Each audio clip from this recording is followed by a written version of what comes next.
All right, hey gang and replay watchers and what all, it's Phil here. And I thought I'd come on today to tell you a little bit about the background and the writing process of the new single that I put out this week called Not Gonna Happen. If you haven't seen it yet, I'm actually going to play you the video here in a second so that you can see it if you haven't seen it. It's also available on all the audio streaming services, Spotify, Apple Music, Deezer, YouTube, wherever you want to see it or hear it, it's out there. So this is actually a clip from a longer bit that's going to be in the full show. The full Burning Sensation show will be out on November 12th. November 12th. It says there in my notes, November 12th.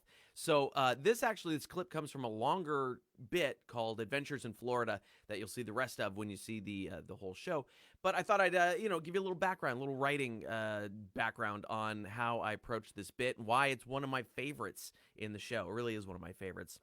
The whole Adventures in Florida bit is really one of my favorites in the show. It's one of the best things I've ever written. I think you may not. I don't know. Who knows?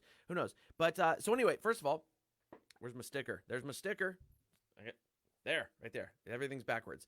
Have you voted yet? Did you send in your ballots yet? Do that. Make sure that you vote. Vote your conscience. Do the thing that you think is right. But I hope that your conscience is not a lunatic.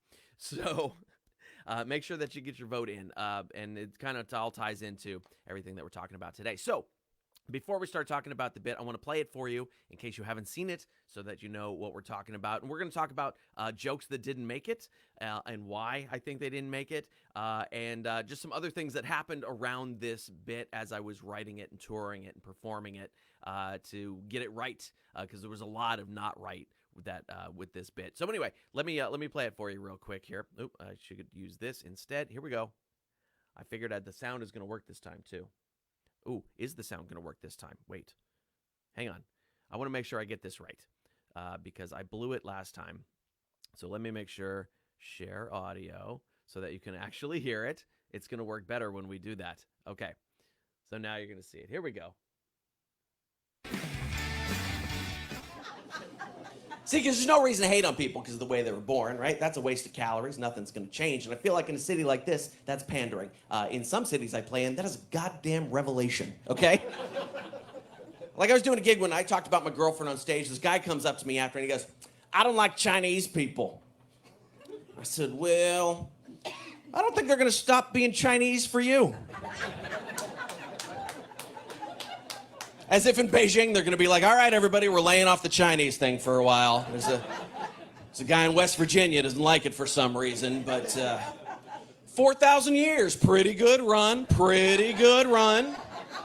That's it, eyes wide open. We're using forks now, people. It's not going to happen. It's ridiculous. My girlfriend's Chinese. I've never once seen her stop being Chinese.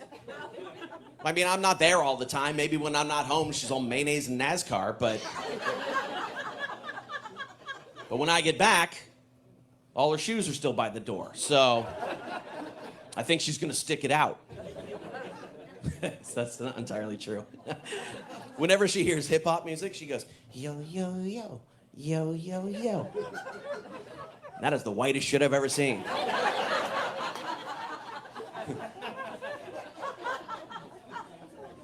So there's no good reason to hate on people because of the way they're born. Wasted calories. Nothing's going to change. There are plenty of other good reasons to hate people, all right? Plenty. I will give you a good example. I was doing a show one night. In the back of the room, there's a table of 3 women talking through the entire show. Chatty, chatty, chatty, chatty, chatty, all right? And don't do that. To a comedian, that is like texting during sex, okay? Just sidebar. Mentioned that on stage one night. I said, that is like texting during sex. I see a lady at the one table elbow her boyfriend. I was like, hang on. I said, did he do that? And she said, yeah, he tried to convince me that was sexting. Guys, eyes on the road when you're going through the tunnel. Eyes on the road. No.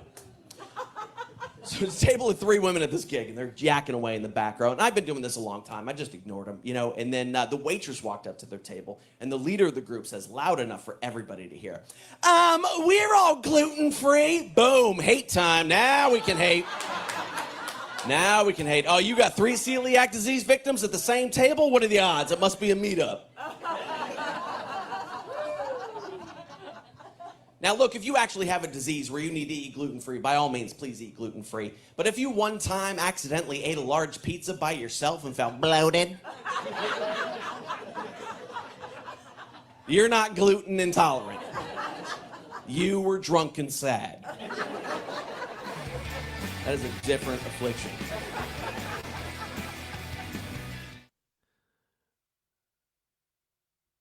All right, so there it is. We can pop that screen sharing off and make sure that Dave Chappelle doesn't come on behind me there. And so that's the bit.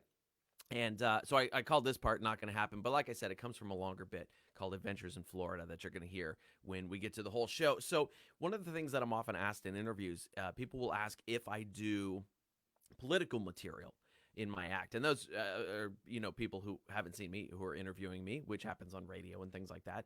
And other people will ask me why I don't do political material. And I don't do political material because I try to lead by example more so than kind of being direct and jumping down people's throats about it. So a good example of that is the bit at the joke at the beginning of that where I say, in a town like this, that sounds like pandering. In a lot of places I play, that is a goddamn revelation. The idea that hating somebody because of the way they were born is a waste of calories because they can't change it, which is logic, duh.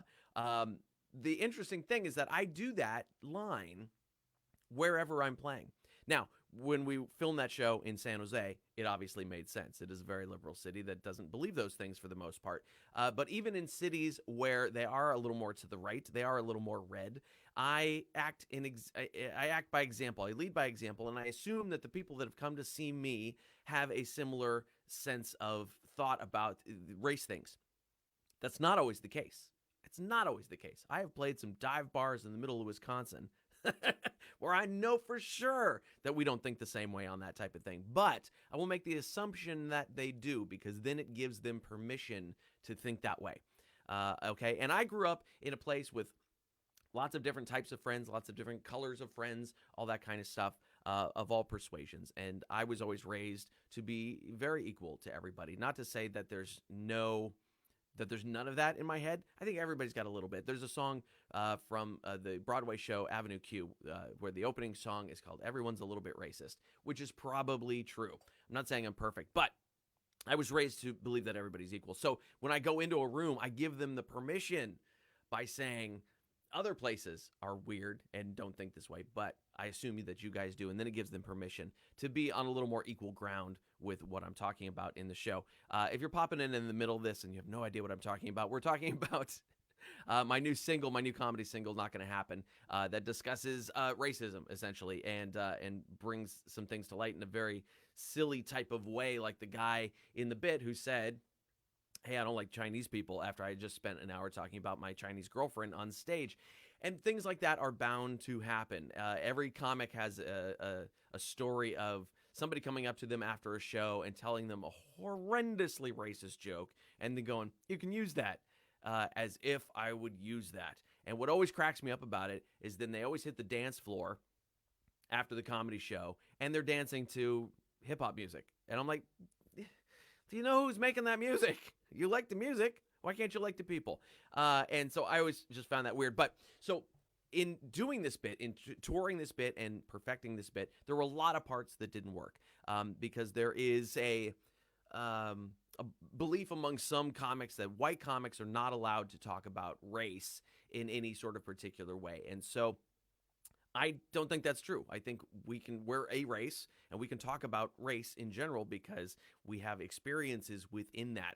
And what's funny is when I do a bit like the one that you just saw, when I was first working it out, and even sometimes later, much later, when I knew it worked, it would generate discomfort in the room only because I was talking about race. And there's this weird thing that comedy audiences will do sometimes where if a comic tells a joke that involves black people in any way, they will look to the black guy in the room to see if he's laughing, which is ridiculous. None of us like when audiences do that. We will tease you about doing that because we can see you all look over at the black guy to see if he's laughing. I'm going to turn this off. That's distracting me. But here's the thing. I, as the comic, that is my job to look at. Ooh, what happened? Am I still on? I don't know what happened. Hang on one second. All right. A thing went weird. Okay, we're back. But as the comic, it is my job to, if I'm telling a joke that involves a race besides myself, it is my job to see if they are okay with that joke. And what gets me about a lot of the race jokes in this particular show is that they make white people uncomfortable.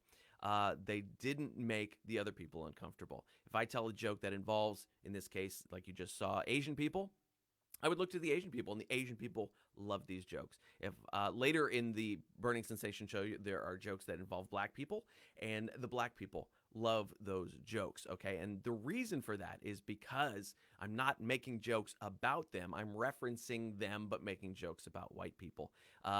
It didn't work when I actually more blatantly attacked white people. It had to be sort of this around the corner type of thing. I'll tell you about that in a little bit here. But one of my favorite stories, and this happened a lot while I was touring this show, was people would come up to me, black people would come up and go, "I love the hair joke." That was, you'll see later in the show. Or the Asian people would come up and go, "Oh my God, the shoes by the door joke was so good." That's so, because it's tapping into their truth, not necessarily my truth, but my reaction to it and things like that. But when we filmed the show that you were just watching in the video, the audio engineer that night was a great lady named Joy Hackett.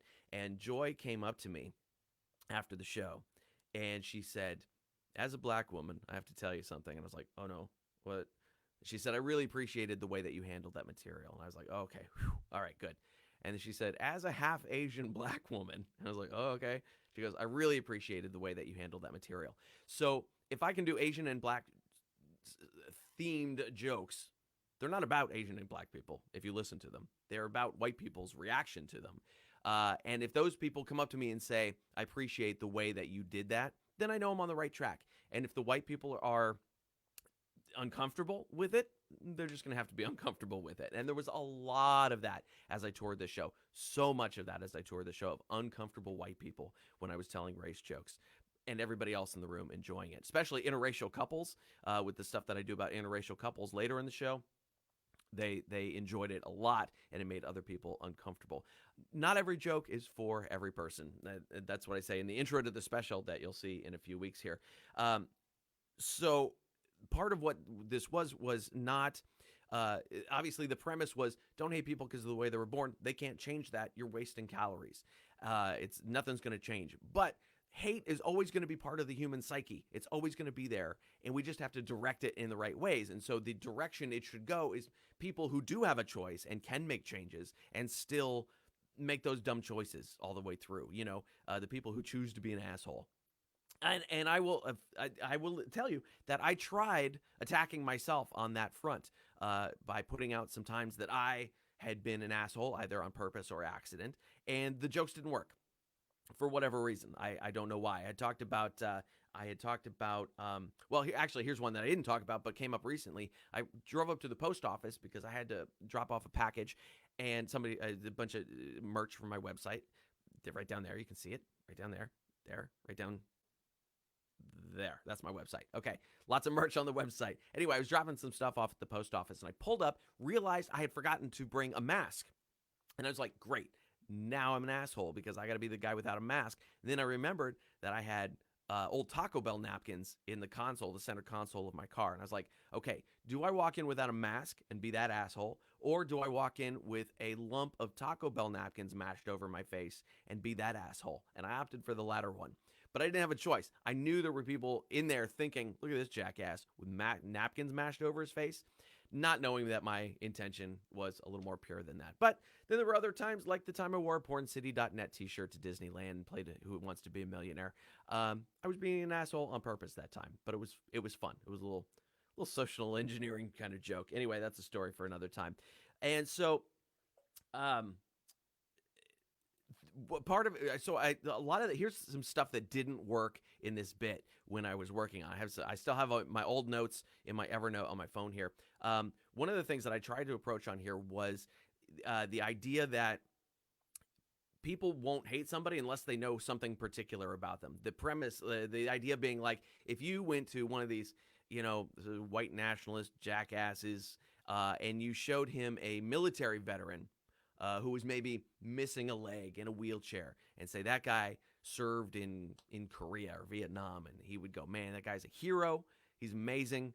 That's fantastic. And then if you went, he's also Jewish. And then they would get pissed off, right? So that they don't hate somebody until there's a particular thing that they don't hate, even if there's everything else to love them about for whatever reason.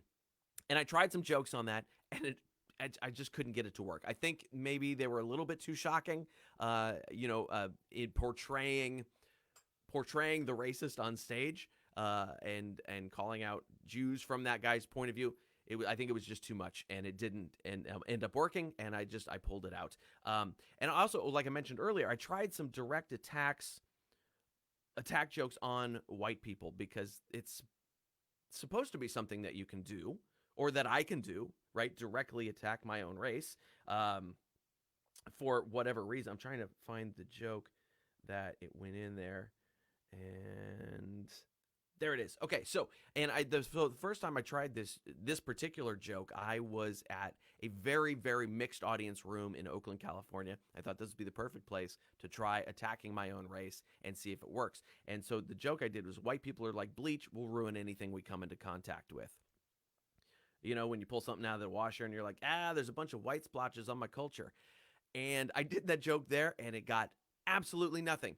Now, maybe it's just not a funny joke, but the room was visibly and palpably uncomfortable with me directly attacking white people like that, which I was happy with. I was happy to see that because they wouldn't want to be attacked in that direct a fashion either. But in directing an attack against white people via Asian people or via black people, from tapping into their point of view through my point of view, that seemed to work a whole lot better. I actually did, the very first time I did this Not Gonna Happen bit that you saw was at the Englander in San Leandro, California. And again, very mixed audience that night. A lot of Asian people in the crowd. And I thought this is the perfect place to try this. And they liked it. Other people were uncomfortable with it, but the Asian crowd liked it. And so that was all the motivation I needed to keep working it and trying to keep making it work for everybody else. And so the other thing that I tried to do in this bit that really didn't work, and as you can see at the end, I took the people making bad choices and kind of sticking with them, was the whole part with the gluten-free ladies at the restaurant. That actually happened I was playing a wine bar in Campbell, California, and these ladies were chattering away in the background, which was annoying, and I realized that I had to set up that annoying part so that it seemed less attacky when I did the bit. So I had to make sure that those women were already annoying.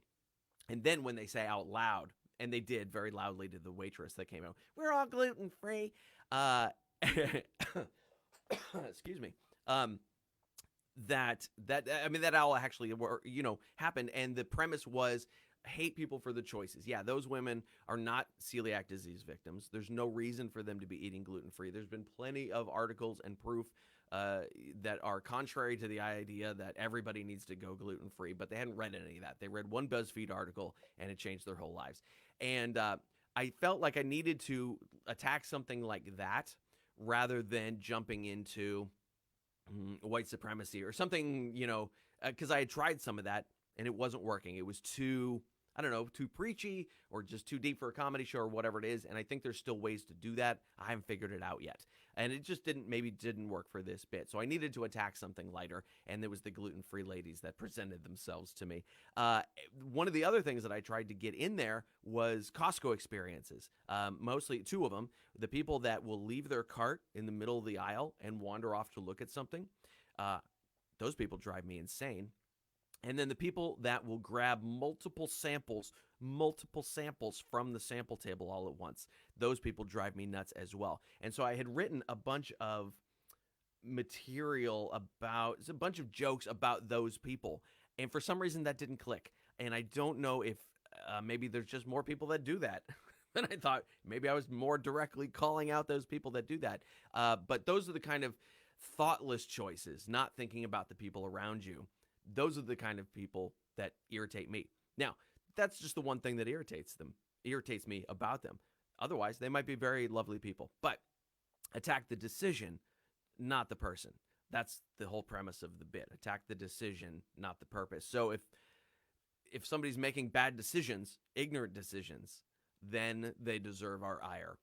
If they were just born some way, if they're missing a leg or they're a different race or they're gay or they're straight or whatever, nothing's going to change. So don't bother to hate them. You're just wasting calories at that point. All right. So that is that's some of the story and some of the background behind Not Gonna Happen. I hope you enjoyed the bit. Like I said, you can watch it here on Facebook. You can watch it on YouTube. You can watch it on those two places. I think it's on my Instagram, Phil Johnson Comedy as well, and all the audio streaming sites. Spotify, Apple Music, Deezer, YouTube, whatever, Cuboba. I don't know. Somebody told me about one the other day I'd never heard of, but it's on there too. It's on all the places. And the next single that comes out on October 29th is the next single coming out from the special. And it is a considerably lighter topic. Maybe still equally uncomfortable for some people, but it's a much lighter, sillier topic. And I'll talk about why I needed to include lighter and sillier as well. We'll talk about some show structure stuff next time and how I structured the show too. And so that's coming out. And then November 12th, the full special for Burning Sensation will be out. And I hope you enjoy it. I hope if this was cool, leave a comment. If you like it, if you'd like to hear more of me yakking about my creative process, I'm happy to do it. And if you have any questions, I'm happy to answer them too. Even after we're done being live here, I always pop in and answer questions. So thank you very much for checking it out and watching. I hope you enjoy all this stuff. Lots more coming out, and I'll see you soon. Phil Johnson Comedy is the place to go. All right? Bye.